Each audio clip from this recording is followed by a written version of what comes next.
నమస్కారం. ఈ రోజు ఒక ప్రత్యేకమైన రోజు. తెలుగు ప్రజలకి ఎంతో ముఖ్యమైన పండుగ ఉగాది.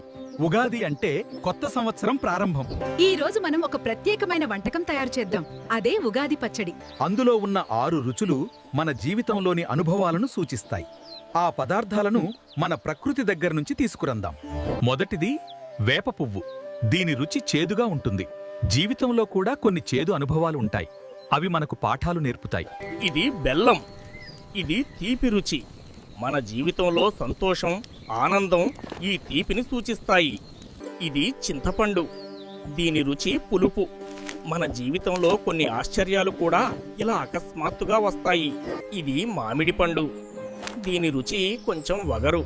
ఇది మన జీవితంలో వచ్చే కొత్త అనుభవాలను సూచిస్తుంది. ఇది మిరపకాయ. దీని రుచి కారం. మన జీవితంలో కొన్నిసార్లు కోపం, ఉద్వేగం కూడా ఉంటాయి. ఇప్పుడు అన్ని పదార్థాలు సిద్ధంగా ఉన్నాయి. ఇవన్నీ కలిపితేనే ఉగాది పచ్చడి తయారవుతుంది. ఈ ఉగాది పచ్చడి మనకు ఒక గొప్ప సందేశం చెబుతుంది. జీవితంలో తీపి, చేదు, కారం అన్నీ ఉంటాయి. అవి అన్నింటినీ స్వీకరించడమే జీవితం. మీ అందరికీ ఉగాది శుభాకాంక్షలు. మీకిష్టమైన రుచి ఏది? కామెంట్లో చెప్పండి. ఇంకా ఇలాంటి వీడియోల కోసం లైఫ్ హ్యాక్స్ తెలుగుని సబ్స్క్రైబ్ చేయండి.